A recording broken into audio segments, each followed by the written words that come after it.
এই মানুষ তার ভাই দেখে পালাবে, আমি নিজের সাথে মিলালাম, আমার ছোট ভাইকে দেখে আমি পালাবো, আমাকে দেখে সে পালাবে। ওয়া উম্মিহি ওয়া আবি, যে মায়ের পেটে 10 মাস আমি ছিলাম, যে মা আমি ঘরে না গেলে ঘুমায় না, আমি না খেলে মা খেতে চায় না, আমার জন্য আমার মায়ের প্রাণ, আমার মায়ের জন্য আমার প্রাণ, কত ভালোবাসাবাসী। ওই মা আমাকে দেখে চিনবে না, আমি নাকি আমার মাকে দেখে চিনব না, আমি আমার বাবারে দেখে পালাবো। ছোটবেলা থেকে কোলে পিঠে করে আমার বাবা আমারে মানুষ করলো, বাবাকে কত ভালোবাসি, বাবার সাথে কত ভালোবাসার গল্প, এই বাবারে দেখে আমি দৌড় দিব, বাবা আমারে দেখে দৌড়াবে। ওয়া সাহিবাতিহি ওয়া বানি, সাহিবা মানে প্রিয়তমা স্ত্রী, যার সাথে এত ভালোবাসা এত খুনসুটি, তারে দেখে আমি পালাবো। ওয়া বানি, আমার সন্তান, যেই সন্তানের জন্য আমি আমার জীবনও দিতে রাজি, ঠিক কি না? সন্তানকে দেখে আমি দৌড়, আব্বু বলে ডাক দিল আমি চিনব না, আমার মেয়েটা আমারে ডাকলে নাকি আমি চিনব না, আমার মেয়েও আমারে চিনবে না। ইয়াউমা ইয়াফিরুল মারউ মিন আখিহি ওয়া উম্মিহি ওয়া আবিহি ওয়া সাহিবাতিহি ওয়া বানিহি লিকুল্লি ইমরিইম মিনহুম ইয়াউমাইযিন শাআনুন ইউগনিহি। বিশ্বনবী বললেন, আয়েশা, সেদিনটা আজকের দিনের মতো নয়, ভয়ঙ্কর একটা দিন হবে। বাবা ছেলেরে চিনবে না, ছেলে বাবার চিনবে না, মা তার মেয়েরে চিনবে না, মেয়ে তার মারে চিনবে না। মা আর মেয়ের ভালোবাসার চেয়ে বড় ভালোবাসা হতে পারে? বাবা ছেলের ভালোবাসার চেয়ে বড় ভালোবাসা? স্বামী স্ত্রীর ভালোবাসার চাইতে বড় ভালোবাসা দুনিয়ায় আছে? স্বামী স্ত্রীরে চিনবে না, স্ত্রী স্বামীকে চিনবে না, বন্ধু বন্ধুরে চিনবে না, ইমাম সাহেব মুসল্লিরে চিনবে না, মুসল্লি ইমাম সাহেবকে চিনবে না, নেতা কর্মীরে চিনবে না, কর্মী নেতাকে চিনবে না।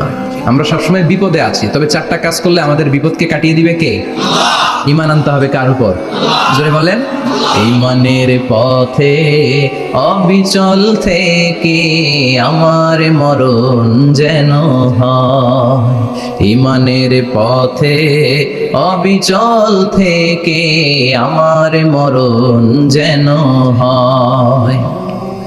তোমারই কাছে মিনতি আমার, তোমারই কাছে মিনতি আমার, মহামহিম দয়াময়, ঈমানের পথে অবিচল থেকে আমার মরণ যেন হয়। পড়েন আমিন। চমৎকার দোয়া হয়ে গেছে না? ঈমানের পথে অবিচল থেকে আমার মরণ যেন হয়। আবার পড়েন আমিন। তো যেই ইসলামী সঙ্গীতগুলোর নাশিদগুলোর কথামালা সুন্দর, এগুলো আপনারা গাবেন, এগুলো হৃদয়কে টাচ করে, যেগুলো হৃদয় থেকে লেখা হয় এগুলো হৃদয়কে টাচ করে, যেগুলো হৃদয় দিয়ে বলা হয় এগুলো মানুষের অন্তরে যে টাচ করে, ঠিক কি না? বিশ্বনবী যা বলতেন হৃদয় থেকে বলতেন, প্রাণ খুলে বলতেন, প্রাণ থেকে বলতেন, যেটা মানুষের হৃদয়কে টাচ করত। আবার বিশ্বনবী কথা বলতেন কম, কিন্তু এটার অর্থ ছিল ব্যাপক। বিষ্ণু বলতেন, উতিতু জাওয়ামিউল কালিম, আমাকে আল্লাহ তাআলা জাওয়ামিউল কালিম দিয়েছে। বিশ্বনবী বলতেন অল্প, বলতেন অল্প, কিন্তু এটার অর্থ ব্যাখ্যা বিশ্লেষণ ভলিউমের পর ভলিউম হয়ে যায়, কিন্তু ব্যাখ্যা শেষ হয় না। সুবহানাল্লাহ। আবার বিষ্ণু বলতেন, নুসিরতু বিররাবি মাসিরাতা শাহর, আমি যে এলাকায় দাঁড়িয়ে থাকি এলাকার ডানে বায়ে সামনে পেছনে 1 মাসের দূরত্বের রাস্তা পর্যন্ত ওই জায়গায় কোনো কাফের দাঁড়িয়ে থাকলে আমার ভয়ে তার অন্তর থার থার করে কাঁপে। ভয় দিয়ে বিশ্বনবীকে আল্লাহ তাআলা সাহায্য করেছেন। 1 মাস ডানে বায়ে সামনে পেছনে 1 মাসের দূরত্বের ভেতরে যদি কোনো কাফির মুশরিকদের আন্ডা বাচ্চাও থাকে, যত দূরেই থাকুক, বিশ্বনবীর ব্যাপারে তার অন্তরে ভয় আর ধুকধুকানি শুরু হয়ে যায়। সুবহানাল্লাহ পড়েন। এজন্য আমরা বিপদ কাটাতে পারবো না যতক্ষণ না ঈমানদার না হতে পারি। পাক্কা ঈমানদার হতে হবে। ওয়ালা তালবিসু ঈমানাহুম বিযুলমিন, তোমাদের ঈমানকে জুলুমের সাথে মিশ্রিত করো না। জুলুম মানে শিরক, শিরকের সাথে আমাদের কোনো সম্পর্ক নাই। ঈমান হতে হবে পাক্কা ঈমান। ঈমানের সাথে যদি শিরক ঢুকে, ওটা কি পাক্কা ঈমান হয়? খালিস ঈমান হয়? মসজিদে যে নামাজও পড়েন, মাজারে যে সেজদাও দেন, এরকম আছে না নাই? মসজিদে যে আল্লাহর কাছে চায়, মাজারে যে বাবার কাছে চায়, আছে না নাই? মসজিদেও দান করে, আবার মাজারে যেও দান করে, আছে না নাই? না, আপনার এই ডবল স্ট্যান্ডার্ডকে থামিয়ে দিতে হবে, এটাকে ব্রেক করে ফেলতে হবে। আপনি চাইবেন শুধু একজনের কাছে, তিনি কে? বিশ্বনবী বলতেন, ইদা সাআলতা ফাসআলিল্লাহ, যখন চাইবা আল্লাহর কাছে চাও। হাত পাতবেন কার কাছে? ওয়া ইদা ইসতাআনতা ফাসতাইন বিল্লাহ, সাহায্য যদি চাও একমাত্র কার কাছে যাবা? আমাদেরকে সাহায্য করতে পারে কে? বিপদে পড়লে উদ্ধার করতে পারে কে? কবরে মাজারে পড়ে থাকা ব্যক্তি আমাদের উদ্ধার করতে পারে? কথা বুঝতেছেন তো? সহজ না কথাটা? এতজনের কাছে যাওয়া যাবে না, এতজনের কাছে মাথা নোয়ানো যাবে না, নোয়াবো এক জায়গায়, তিনি কে? আবার বিশ্বনবী বলতেন এই শিরিক হচ্ছে আখফা মিন দাবিবিন নামাল, পিঁপড়ার গুটি গুটি পায়ের চেয়েও শিরকটা হলো বড় সূক্ষ্ম। পিঁপড়া যেমনি গুটি গুটি পায়ে মিষ্টির দোকানে ঢুকে যায়, যে মিষ্টি নষ্ট করে, শিরক তেমনি তোমার ভেতরে ঢুকে তোমার ঈমানকে নষ্ট করে দেয়। আখফা মিন দাবিবিন নামাল। আপনি পাহাড় পরিমাণ গুনাহ নিয়ে, হাদিসে কুদসিতে এসেছে, সাগরের ফেনা পরিমাণ পাপ নিয়ে আল্লাহর কাছে হাজির হয়েছেন। আল্লাহ, আমি পাপী, আমি কি?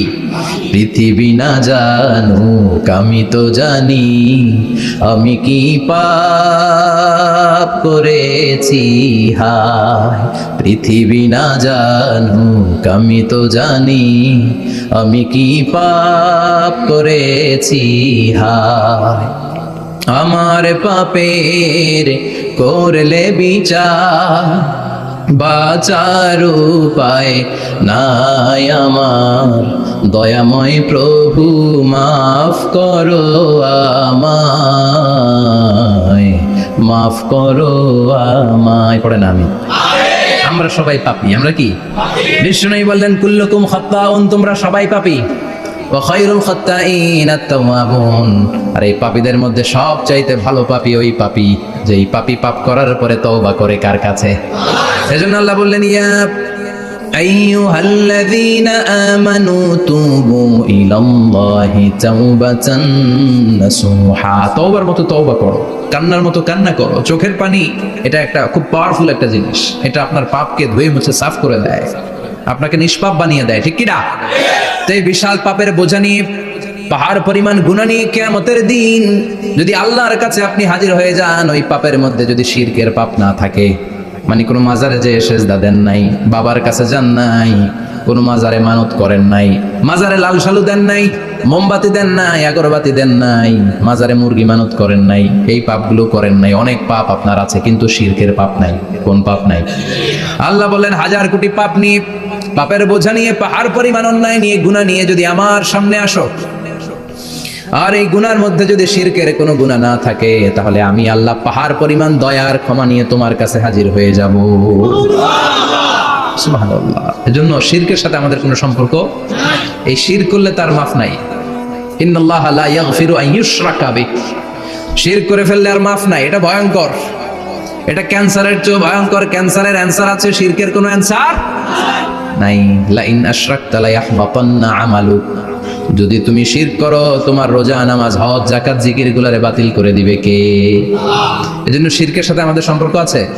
এত ওয়াজ আমরা করি, তারপরে অনেক জায়গায় ছবিতে দেখি যে মহিলারা যে মাজারে সিজদায় পড়ে থাকে।